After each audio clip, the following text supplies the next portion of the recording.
Hello, मैं प्रीति कुमारी आज B Ed second year optional paper guidance and counselling का एक टॉपिक एजुकेशनल गाइडेंस के एक पार्ट आप देख चुके थे। शैक्षिक निर्देशन की आवश्यकता कहाँ पड़ती है। आज हम जानेंगे शैक्षिक निर्देशन शिक्षा के विभिन्न स्तरों में कहाँ कहाँ ज़रूरत होती है, कैसे एक शिक्षा में शैक्षिक निर्देशन एक सहायक एक मददगार के रूप में अपने लिए बहुत ही महत्वपूर्ण योगदान हमें देगा, हमारे लिए एक महत्वपूर्ण मददगार साबित होगा। चूँकि शिक्षा के माध्यम से ही जीवन में बच्चों के व्यक्तित्व का विकास, उनके चारित्रिक विकास, उनके बौद्धिक विकास करने में मदद मिलती है।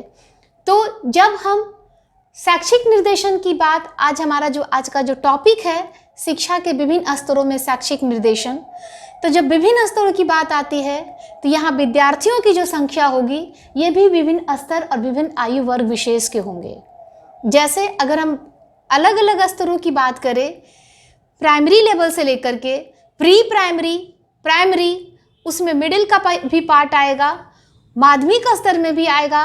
हर बच्चों का अगर हम शिक्षा की बात करें तो जो 6 से 14 साल की निःशुल्क और अनिवार्य शिक्षा की बात की गई थी, अब तो हमारा जो न्यू एजुकेशन पॉलिसी 2020 आया है, इसमें तो शिक्षा की बात 3 से 18 साल तक के बच्चों के लिए अब कंपलसरी बताया गया है। तो यहाँ शिक्षा से संबंधित अगर हम विभिन्न पहलुओं की बात करें तो प्राथमिक स्तर पर भी हमारे पास 3 अवस्थाओं के बच्चे होंगे। ये 3 अवस्था जो 3 स्टेजेस के जो हमारे पास जो बच्चे होंगे, विद्यार्थी होंगे, उनकी मनोदशा, उनका इंटरेस्ट, उनकी बौद्धिक क्षमता, उनका शारीरिक विकास सब अलग अलग होगा। हर आयु विशेष अवस्था में उनकी जो शैक्षिक निर्देशन की जो आवश्यकता होती है अलग अलग स्तर पर होती है। क्योंकि जब हम प्री प्राइमरी लेवल की बात करते हैं, जब बच्चा 3 या 4 साल के बीच का बच्चा होता है, 3-4 साल से लेकर के 6 साल के बीच के बच्चे का जो मानसिक मनोदशा होती है, उनका सांवेगिक विकास, उनका शारीरिक विकास, उनका बौद्धिक विकास, वो किशोरावस्था के बच्चों से या बाल्यावस्था के बच्चों से थोड़ी अलग होगी। यहाँ पर उनका जो मानसिक स्थिति होगा, उन्हें किस तरह से शैक्षिक निर्देशन प्रदान किया जाए, ये डिफरेंट तरीके से हम उसको टैकल कर सकते हैं, उन्हें समायोजित होने में मदद कर सकते हैं। वैसे ही हमारे पास जब शिक्षा के क्षेत्र में बाल्यावस्था से संबंधित जो बच्चे आते हैं, यहाँ पर उनकी भी आयु अलग, प्री प्राइमरी से उनकी एज बाल्यावस्था और प्रारंभिक बाल्यावस्था और किशोरावस्था के बीच की अवस्था आएगी।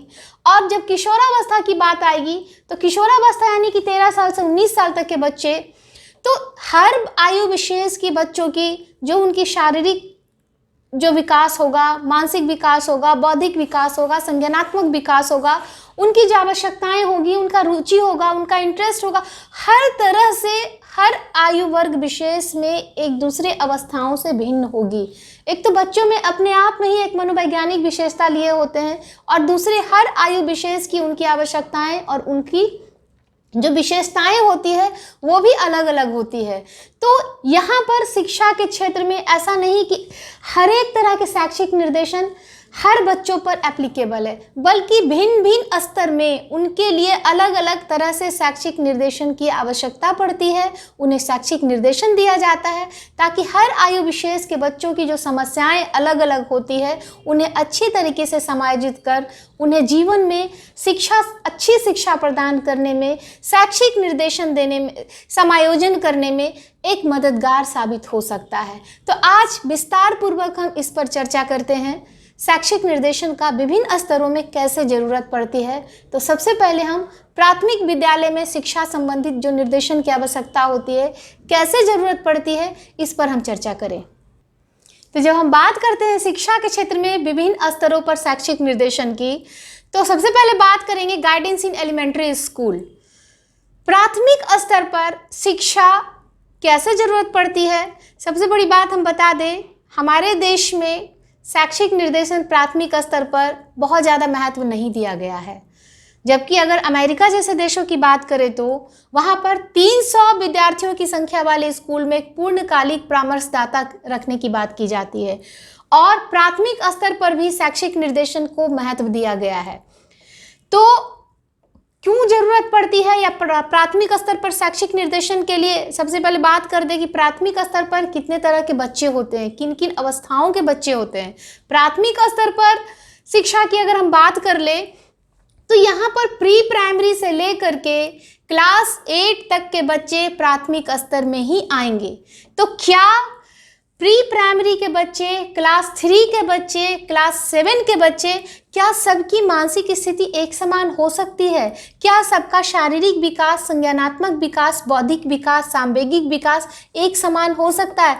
हर आयु वर्ग विशेष के बच्चों की आवश्यकताएं, उनकी रुचियां, उनका जो डेवलपमेंट होते हैं वो सब अलग अलग होते हैं। सब आयु विशेष के बच्चों की अलग अलग आवश्यकताओं को ध्यान में रखते हुए, उनकी समस्याओं को ध्यान में रखते हुए यहाँ पर प्राथमिक स्तर के बच्चों में शैक्षिक निर्देशन बहुत ज़्यादा प्रासंगिक हो जाता है। तो प्राथमिक स्तर की बात अगर हम करें तो सबसे पहले हम बात करें, बच्चे जब घर के इन्वायरमेंट से स्कूल की ओर जब वो जाते हैं, उनका नामांकन कराया जाता है, तो घर के इन्वायरमेंट से स्कूल के इन्वायरमेंट में अपने आप को एडजस्ट करने में उन्हें बहुत दिक्कत होती है। हर बच्चे घर से जो उनका जो लगाव होता है वहाँ अननोन लोगों के बीच में, टीचर के बीच में, अदर स्टूडेंट के बीच में अपने आप को एडजस्ट करने में सारे बच्चे कैपेबल नहीं होते हैं। यहाँ ये नहीं कहेंगे कि बच्चे कैपेबल नहीं होते हैं, क्योंकि बच्चे का नेचर बच्चों जैसा होता है। वो अभी चीज़ों को जानना शुरू कर रहे हैं, अभी लोगों से मिलना शुरू कर रहे हैं, उनका अभी समाजीकरण की शुरुआत हो रही है। वैसे में हर नई चीज़ों से उनका एडजस्ट होने में, अपने आप को सामंजस्य बिठाने में उन्हें दिक्कत होती है। तो एक अभिभावक के रूप में, एक शिक्षक के रूप में यहाँ पर एक सही मायने में परामर्शदाता की, एक निर्देशनकर्ता की के रूप में भूमिका बहुत महत्वपूर्ण हो जाती है कि बच्चों की आवश्यकताओं को ध्यान में रखते हुए, उनकी रुचियों को ध्यान में रखते हुए, उनके बौद्धिक क्षमता को ध्यान में रखते हुए उन्हें एडजस्ट होने में मदद करनी चाहिए। एक्टिविटी के द्वारा, खेल खेल के द्वारा शिक्षा से उन्हें जोड़ना चाहिए। प्री प्राइमरी में उन्हें खेल खेल के माध्यम से बच्चों को, क्योंकि जब टीचिंग मेथडोलॉजी की बात करते हैं तो प्राइमरी लेवल के बच्चों का जो टीचिंग मेथड होता है वो हायर लेवल के बच्चों से बिल्कुल डिफरेंट होता है। बच्चे को यहाँ पर इन्वॉल्व करके, एक्टिविटी करा करके, उन्हें खिला करके शिक्षा से जोड़ा जाता है, ताकि उनका नए इन्वायरमेंट में उनका एडजस्टमेंट अच्छे तरह से हो सके, अदर बच्चों के साथ अच्छे तरह से हो सके। तो प्राथमिक स्तर पर निर्देशन की आवश्यकता को हम देखते हैं। चूँकि निर्देशन हमेशा से ही एक सकारात्मक प्रक्रिया है। निर्देशन के द्वारा मदद दी जाती है, निर्देशन के द्वारा सहयोग किया जाता है। सहयोग यहाँ पर किस स्तर पर? बच्चे को एडजस्ट होने में, बच्चे को नए इन्वायरमेंट में अपने आप को ढालने में, वहाँ के परिवेश से एडजस्ट होने में, वहाँ के अदर स्टूडेंट के साथ एडजस्टमेंट में, शिक्षा के साथ उनका एडजस्टमेंट में, करिकुलम के साथ उनके एडजस्टमेंट में उन्हें किस तरह की समस्याएं आती है, एक टीचर को, एक पेरेंट्स को अच्छे तरह से समझना चाहिए और मिल करके उनकी समस्याओं को ध्यान में रख करके उन्हें एडजस्ट होने में मदद करनी चाहिए। क्योंकि यहाँ जितने तरह के बच्चे होते हैं सबका फैमिली स्टेटस अलग होगा, बच्चे का ग्रोथ अलग होगा, अलग अलग बच्चों की, उनके नेचर, उनके हैबिट्स अलग अलग होंगे, उनकी समस्याएं अलग अलग होगी, उनकी इमोशनल प्रॉब्लम्स अलग अलग होंगे। वैसे समय में बच्चे को एक ही तरह से सबको निर्देशन नहीं दिया जा सकता है, एक ही तरह से सबको शिक्षा नहीं दी जा सकती है। इवन इसमें डिफरेंटेबल चाइल्ड भी होंगे। तो यहाँ हर तरह से प्राथमिक स्तर पर निर्देशन की आवश्यकता पड़ेगी। चूँकि जब हमारा न्यू ही मजबूत नहीं होगा, हमारे बेस ही मजबूत नहीं होगा, तो हायर एजुकेशन या माध्यमिक स्तर की शिक्षा में हम बच्चे को सर्वाइव अच्छे से नहीं करा सकते हैं। तो सबसे इम्पॉर्टेंट बात होती है कि प्राथमिक लेवल पर बच्चों का बेसिक अच्छा हो, सुदृढ़ हो, बच्चे को मनोरंजक तरीके से, रोचक तरीके से उनको शिक्षा से जोड़ा जाए, उनके सृजनात्मक क्षमता को विकसित किया जाए, ताकि उनको शिक्षा से इंटरेस्ट जगाने में मदद मिल सकती है। तो प्राथमिक स्तर पर शैक्षिक निर्देशन की आवश्यकता को हम देखें। अब प्राथमिक स्तर पर शैक्षिक निर्देशन की आवश्यकता में इनके क्या क्या फंक्शन हैं उसको हम विस्तार पूर्वक एक एक पॉइंट चर्चा करेंगे। तो आगे हम डिस्कस करते हैं functions of guidance in elementary school. अगर हम इसकी बात करें तो ये न्यूयॉर्क शहर में प्राथमिक विद्यालयों में निर्देशन कार्यक्रम को, उनके कुछ मुख्य उद्देश्यों को, लक्ष्यों को जो वर्णित किया गया है, उन्हीं को क्रो एंड क्रो ने अपनी बुक में उन्होंने पब्लिश किया और लिखा कि इसका मूल स्रोत क्या क्या है, कौन कौन से फंक्शन है, उस पर हम विस्तार से पॉइंट वाइज चर्चा करेंगे। जैसे फर्स्ट हमारा जो पॉइंट है, अध्यापकों, माता पिता, निर्देशन कार्मिकों तथा विद्यालय के प्रशासनिक कर्मचारियों के मध्य सहयोग के आधार पर छोटे बच्चों में सांवेगिक समस्याओं की उत्पत्ति से बचाव करना। सेकंड में है, जब किसी बालक का अधिगम किसी विशिष्ट क्षेत्र में दोषपूर्ण हो और यह प्रतीत हो कि यह कमी बालक की सांवेगिक समस्याओं के कारण है, तब बालकों को सहायता प्रदान करना। थर्ड पॉइंट में है, सांवेगिक समस्याओं वाले बालकों की पहचान हेतु अध्यापकों को सहायता प्रदान करना, जिससे कि उन बालकों में उपयुक्त सहायता केंद्रों तक भेजा जा सके, तथा अध्यापकों एवं प्रशासनिक विभाग की इस हेतु सहायता करना कि विद्यालय के अंदर स्थित तथा बाहर सामुदायिक केंद्रों पर स्थित प्रेषणीय केंद्रों के साथ वे सहयोग कर सके। फोर्थ पॉइंट में है, विद्यालय तथा परिवार के बीच संचार सहज बनाने के माध्यम के रूप में सेवा देना। पॉइंट फिफ्थ में है, माता पिता को बाल विकास, विद्यालय अधिगम प्रक्रिया एवं पाठ्यक्रम के बारे में सूचना देना। 6 पॉइंट में है, अध्यापकों को उपलब्ध निर्देशन सामग्री के बारे में नवीनतम सूचना देना एवं विद्यालय के अंदर उन सामग्रियों की उपलब्धता सुनिश्चित करना। 7 पॉइंट में है, अध्यापकों को बच्चों के पूर्वाभिमुखीकरण हेतु सहयोग देना तथा बच्चों को उच्चतर कक्षाओं वाले विद्यालयों के लिए तैयार करना। नेक्स्ट जो हमारा पॉइंट है, माता पिता एवं अध्यापकों को बच्चों के अध्ययन एवं निर्देशन हेतु उपलब्ध और उपयुक्त उपकरणों के साथ परिचित कराना। नेक्स्ट पॉइंट 9 में है, उच्चतर कक्षाओं जैसे क्लास 7 और 8 के छात्रों को विद्यालयों एवं व्यवसायों के बारे में सूचना उपलब्ध कराना। पॉइंट 10 में है, विद्यार्थियों के बारे में कक्षाओं में प्राप्त होने वाली सूचनाओं के अतिरिक्त पूरक सूचनाएं प्राप्त करने के लिए विकसित परीक्षण कार्यक्रमों के बारे में अध्यापकों को पूर्वाभिमुखीकरण करना। 11th में है, जरूरतमंद बालकों और शैक्षिक एवं व्यावसायिक सूचना चाहने वाले विद्यार्थियों के लिए व्यक्तिगत परामर्श सत्रों के अवसर की व्यवस्था करना। नेक्स्ट पॉइंट में है, विद्यालय से बाहर उपलब्ध विशिष्ट सेवाओं की उपलब्धता हेतु संपर्क सूत्र का कार्य करना। नेक्स्ट पॉइंट में, संकाय में होने वाली गोष्ठियों, निर्देशन कार्यशाला, क्लासरूम डेमोन्स्ट्रेशन आदि के माध्यम से अध्यापकों को निर्देशन तकनीकों के बारे में सूचना अर्जित करने में सहायता देना।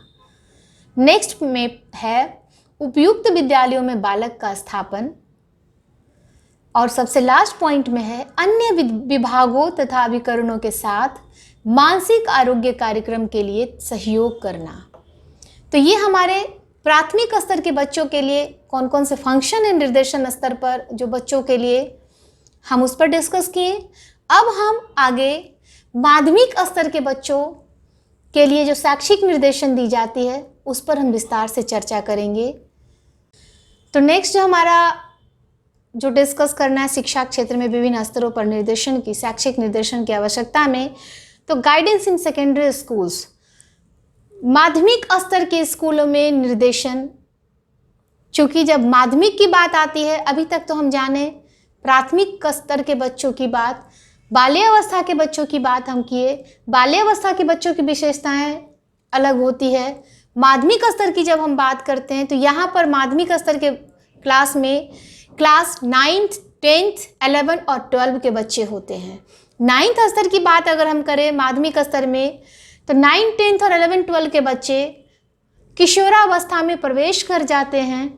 किशोरावस्था अपने आप में ही एक, अगर कहा जाए, एक विशेषता लिए हुए होते हैं। रोमांचकारी अवस्था है, आंधी तूफान की अवस्था है, समस्याजनक अवस्था है। ऐसे समय में बच्चों का, उनका फिजिकल डेवलपमेंट, उनका मेंटल डेवलपमेंट, उनका इमोशनल डेवलपमेंट, उनका सोशल डेवलपमेंट सब छोटे बच्चों की अपेक्षा अलग होती है। कंप्लीट होने के अवसर पे होते हैं। अगर देखा जाए किशोरावस्था की, तो यहाँ उनका समाजीकरण भी शुरू हो जाता है, उनका मित्रों जो दोस्ती का दायरा है वो भी बढ़ने लग जाता है।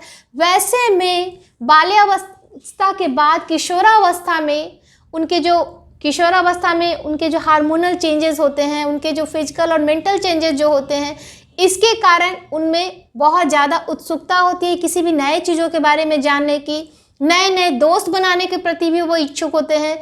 इमोशनल डेवलपमेंट भी कंप्लीट हो जाता है। अब उनमें अलग सारे तरह के इमोशंस को वो फील करते हैं। वैसे समय में अब शिक्षा संबंधित जो अगर बात की जाए, तो शिक्षा के क्षेत्र में भी प्राथमिक स्तर पर तो यहाँ पर इतना महत्व नहीं दिया जाता था, चूँकि शिक्षा खेल खेल करके के द्वारा, एक्टिविटी के द्वारा कराई जा रही थी। अब जब बच्चे की बात आती है, जब किशोरावस्था में, जब माध्यमिक स्तर की यहाँ, तो यहाँ पर विषय से जो स्पेशल जो टीचर होते हैं वो वहाँ पर हर विषय के अलग अलग होते हैं। उसके अलावा यहाँ पर उनके विषयों के जो अगर यहाँ विविधता की बात करें, तो अलग अलग उनके सब्जेक्ट को भी पढ़ने को कई सारे सब्जेक्ट भी बढ़ जाते हैं। अब उन्हें लाइब्रेरी भी वो जाते हैं, अब वो अलग अलग एक्टिविटी भी करते हैं, प्रोजेक्ट वर्क भी उन्हें दिए जाते हैं। वैसे में अब आगे फ्यूचर में उनका कौन सा वो करिकुलम कुछ का चयन करे, वो भी निर्धारित होने लगता है, क्योंकि अब किशोरावस्था के बाद जब एडल्टहुड में वो जाएंगे, अब वो करियर ओरिएंटेड भी एजुकेशन बोलेंगे। ऐसे में उनके पास कई तरह की समस्याएं, वो कई तरह से, जैसे अब वो स्वतंत्र रूप से अपने आप को जैसे माता पिता की हर बातों में टोका टाकी पसंद नहीं आता है, अपने आप को स्वतंत्र और स्वच्छंद रहना पसंद करते हैं। आर्थिक रूप से भी वो सबल होने के लिए वो प्रयासरत होते हैं। सामाजिक स्तर पर भी वो अपनी पहचान बनाना चाहते हैं। ऐसे समय में शिक्षा के प्रति भी अब वहाँ पर सिर्फ रोड के द्वारा चीज़ों को देख करके और खेल करके से यहाँ बात नहीं चलती है, बल्कि अब चीज़ों को समझना, उनका एक एजुकेशनल प्रेशर भी उन पर बनता है। अब उनको अंडरस्टैंडिंग, क्योंकि अब जब प्याजे का जो हम संज्ञानात्मक विकास को जो हम पढ़े, तो अलग अलग अवस्थाओं के अनुसार, तब यहाँ पर बच्चों में अब उनका जो मेंटल स्टेटस होता है, उनका जो कॉग्निटिव डेवलपमेंट होता है, अब चीज़ों में लॉजिकली वो थिंकिंग भी करना जान जाते हैं, चीज़ों को समझना शुरू कर देते हैं, नई नई जिज्ञासाएं उनकी बढ़ती है। सब्जेक्ट के प्रति भी उनका अलग अलग सब्जेक्ट के प्रति भी उनकी अलग अलग सब्जेक्ट का जो इंटरेस्ट होता है। तब इतने तरह की विविधताओं के बाद हर बच्चे की अपनी अपनी अलग अलग इच्छाएं, उनका रुचि, उनका इमोशन, उनकी हर तरह की अभियोग्यता सब अलग होती है। वैसे में शिक्षा से संबंधित कुछ बच्चे शिक्षा में पिछड़ भी जाते हैं, कुछ एक्सीलेंट होते हैं, कुछ गलत संगत में पड़ जाते हैं। ऐसे समय में उन्हें शिक्षा के साथ कैसे अच्छे से एडजस्ट कराया जाए, क्योंकि अब यहाँ पर उनके करियर का बहुत ही इम्पॉर्टेंट पॉइंट मोड़ आने वाला होता है, जो टर्निंग पॉइंट हम बोलते हैं, कि अब उनको अगर माध्यमिक स्तर पर उनका जो अगर बेसिक अगर उनका कमज़ोर होगा, तो हायर लेवल पर वो अच्छा शिक्षा नहीं ले पाएंगे, अपना बेस नहीं मजबूत बना पाएंगे। वैसे में कई बच्चे डिप्रेशन में चले जाते हैं, माता पिता का प्रेशर होता है, अच्छे मार्क्स नहीं आते हैं तो भी वहाँ पर उन्हें खुद वो अपने जो उन्हें स्ट्रेस फील करते हैं, बहुत ही कुंठा से ग्रसित फील करते हैं कि हमारे दोस्त से हमारा नंबर कम गया। हालांकि अब न्यू एजुकेशन पॉलिसी में इसके लिए गवर्नमेंट की तरफ से जो पॉलिसी आई है उसमें इस पर भी ध्यान दिया गया है, लेकिन जो बच्चों को शिक्षा से संबंधित जो समस्याएं वो तो रहेगी ही रहेगी। उससे कैसे उन्हें एडजस्ट कराया जाए, एक माता पिता और टीचर के लिए चैलेंजिंग टास्क होगा। तो हर बच्चे को माध्यमिक स्तर पर जो समस्याएं आएगी उनको कैसे समायोजन कराया जाए, तो ताकि वो आगे उनके जो भविष्य में जो अलग अलग तरह की जो समस्याएं आएगी उससे कैसे सामना कर सके, क्योंकि यही वो समय होता है कि अगर बच्चे की क्षमता और अभियोग्यता का सही दिशा निर्देशन दे करके अगर सही मोड़ अगर नहीं दिया गया तो बच्चे गलत राह पर चले जाएंगे, क्योंकि उनके अंदर इतनी ज़्यादा क्षमता होती है, हर नई चीज़ों को जानने को सीखने को इच्छुक होते हैं। वैसे में अगर उन्हें सही दिशा निर्देशन नहीं दिया गया, सही विषयों का चयन नहीं अगर उन्हें कराया गया, तो वो अगर जहां वो एक बार असफलता उन्हें हाथ लगेगी तो हताशा और निराशा में घिर जाएंगे। वैसे में निर्देशन की आवश्यकता माध्यमिक स्तर पर बहुत बढ़ जाती है। तो सबसे पहले हम बात करते हैं शिक्षा संबंधी जो निर्देशात्मक आवश्यकताएं हैं माध्यमिक स्तर पर, उस पर हम बात करते हैं। शिक्षा से संबंधित जो निर्देशन की आवश्यकता होती है, चूंकि बच्चे माध्यमिक स्तर पर जब वो +2 में बच्चे जब जाते हैं, यहाँ पर अब वो स्पेशली जिस स्तर पर उनका जो इंटरेस्ट होगा, जिस सब्जेक्ट में उनका आगे फ्यूचर उनको करियर बनानी है, वैसे में उनको सही सब्जेक्ट का चयन करना भी बहुत ज़रूरी होगा। और ये तब हो सकता है जब उनकी योग्यता और अभिक्षमता और उनके इंटरेस्ट को ध्यान में रख करके दिया जाए।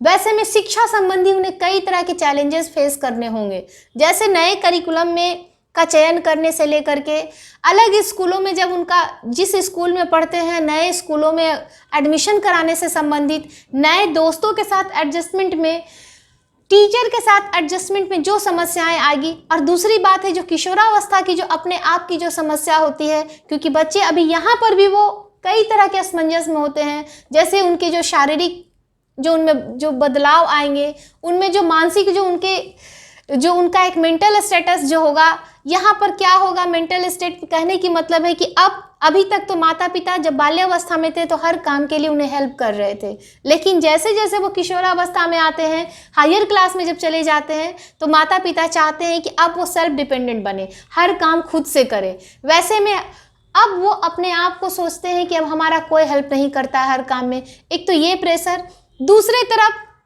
समाज में भी अपनी आइडेंटिटी बनानी है, मित्रों के साथ भी अपना इंप्रेशन अच्छा करना है, परिवार में भी अपने आप को स्थापित करना है, स्कूल में भी टीचर के सामने, अदर स्टूडेंट के सामने अपने आप को स्थापित करना है। ऐसे में उनके पास कई तरह की समस्याएं आती है। और नए नए जब दोस्त बनते हैं तो कोई ज़रूरी नहीं कि सारे दोस्त अच्छे ही आदतों वाले हो। इसी उम्र में गलत संगत में पढ़कर गलत आदतों के भी शिकार हो जाते हैं, जैसे नशा करना, जुआ खेलना, गलत आदतें पाल लेना, जिसके कारण वो क्लास को बंक कर मारते हैं। तो यहाँ पर अगर सही तरह से अगर उन्हें निर्देशन नहीं दिया गया, उनको लक्ष्यों से नहीं अगर उन अवगत कराया गया, उनके लिए जो सही मोटिवेशन नहीं दिया गया, तो वो शिक्षा में पिछड़ सकते हैं, अपने राह में से भटक सकते हैं, और उनका भविष्य में जिस तरह से हम उनके उद्देश्य रखते हैं, लक्ष्य रखते हैं, वो अपने लक्ष्यों को भी प्राप्त करने में सफल हो जाएंगे। तो शिक्षा संबंधी समस्याएं यहाँ पर सबसे महत्वपूर्ण हो जाता है, चाहे वो करिकुलम के सही चयन से संबंधित हो, या नवीन विद्यालय में एडजस्टमेंट से संबंधित हो, नए दोस्तों के साथ एडजस्टमेंट से संबंधित हो, या परिवार के अन्य सदस्यों के साथ एडजस्टमेंट से संबंधित हो। ये सब में निर्देशन शिक्षा से संबंधित माध्यमिक स्तर पर बहुत जरूरी होता है। आइए हम अगले पॉइंट की ओर चलें। तो नेक्स्ट जो हमारा जो माध्यमिक स्तर पर शैक्षिक निर्देशन की बात करें तो व्यक्तिगत विकास संबंधी निर्देशात्मक आवश्यकताएं। सबसे बड़ी बात है कि अभी हम शिक्षा से संबंधित निर्देशन माध्यमिक स्तर पर कहाँ जरूरत पड़ती है उस पर हम बात कर रहे थे। अब हम बात करते हैं व्यक्तिगत विकास संबंधी निर्देशात्मक आवश्यकताएं। कहने का मतलब है कि अगर हम किशोरावस्था की अगर विशेषताओं को अगर जाने उनके, तो यहाँ सबसे जो विशेषता में जो अगर आएगी उनके physical development, physical changes, physical के साथ साथ उनके social development, social change, emotional development, उसमें परिवर्तन। तो यहाँ मुख्य रूप से उनकी व्यक्तिगत जो समस्याएं आती है, सबसे बड़ी बात है सबसे पहले जब उनके शारीरिक जो संरचनात्मक में जो बदलाव आते हैं उसके प्रति भी वो उन्हें लगता है कि कुछ नई तरह की चीज़ हमारे अपने अंदर हो रहा है, जिसके कारण वो इससे एडजस्ट होने में उन्हें एक समस्या लगती है। व्यक्तिगत तौर पर वो यहाँ पर भी वो शेयर नहीं कर पाते हैं। दूसरी बात है अपोजिट सेक्स के प्रति उनका जो अट्रैक्शन होता है। कहने का मतलब है कि अगर लड़का है तो लड़की के साथ उनका दोस्ती, या लड़की है तो लड़के के साथ दोस्ती, या सेम सेक्स के साथ भी उनका फ्रेंडशिप का दायरा बढ़ता है। खुद के प्रति भी उनका रुझान बढ़ता है, अपने आप को अच्छा दिखाने की कोशिश करते हैं। इसके प्रति भी वो उनकी जो व्यक्तिगत उनकी जो प्रॉब्लम होती है, जैसे अगर पिंपल्स हो गया तो उन्हें बहुत ज़्यादा वो अवेयर होते हैं कि हमारी खूबसूरती में कुछ दिक्कतें आ रही हैं। तो इस तरह की जो समस्याएं व्यक्तिगत तौर पर होती है। और दूसरी जो सबसे महत्वपूर्ण होती है कि अब बच्चे को बात बात में अपने माता पिता से पॉकेट मनी के लिए पैसे मांगना भी ठीक नहीं लगता है। तो यहाँ पर उनके साथ सबसे बड़ा प्रेशर लगता है कि कैसे वो भी अर्निंग मेंबर बने, हर चीज़ के लिए उन्हें मांगना ना पड़े। तो ये उनकी जो पर्सनल प्रॉब्लम होती है, यहाँ पर भी कैसे इस चीज़ से वो ग्रसित ना हो करके उनका जो अदर डेवलपमेंट, चाहे उनके चारित्रिक विकास में हो या उनके जो पर्सनालिटी डेवलपमेंट में हो, मेंटल डेवलपमेंट में हो, इसका प्रभाव नहीं पड़े। यहाँ पर माता पिता और टीचर का महत्वपूर्ण रोल होना चाहिए, ताकि उनके जो फिजिकल चेंज हो या सेक्स से संबंधित प्रॉब्लम्स हो या प्रोफेशनल प्रॉब्लम्स हो, कैसे उन्हें एडजस्ट कराया जाए। तो यहाँ पर माध्यमिक स्तर पर बच्चों में अगर इन सारी समस्याओं से अगर समय पर अगर नहीं अगर उन्हें अगर गाइडेंस मिलता है, तो बच्चे गलत संगत में पड़ जाते हैं या गलत धारणाएं बना लेते हैं या बहुत डिप्रेशन के शिकार हो जाते हैं, फ्री माइंड से अपने आप को शिक्षा से नहीं जोड़ पाते हैं, अपने लक्ष्य की ओर आगे नहीं बढ़ते हैं। क्योंकि अगर एक बार वो अपने राह में भटक जाएंगे तो वो जो लक्ष्य बनाए हैं जीवन में कुछ करने की, चाहे अपने करियर को बनाने की, शायद शिक्षा के क्षेत्र में आगे बढ़ने की, वो पिछड़ सकते हैं। तो व्यक्तिगत जो समस्याओं से संबंधित माध्यमिक कक्षा के बच्चों में होते हैं, यहाँ पर भी एक टीचर को समझने की ज़रूरत होती है कि बच्चे क्यों क्लास में गुमसुम रहते हैं या बहुत चिड़चिड़े होते हैं या उत्तेजित होते हैं, बात बात में दोस्तों के साथ लड़ रहे हैं या जवाब नहीं दे रहे हैं या स्कूल आना बंद कर दे रहे हैं, क्लास को बंक मार रहे हैं। पेरेंट्स के साथ उनकी मीटिंग में यहाँ पर डिस्कस करनी चाहिए कि आखिर बच्चों को किस तरह की समस्याएं हैं, ताकि उनके समस्या के समाधान में मदद कर सकें। तो ये हम माध्यमिक स्तर पर शिक्षा से संबंधित निर्देशन की बात किए।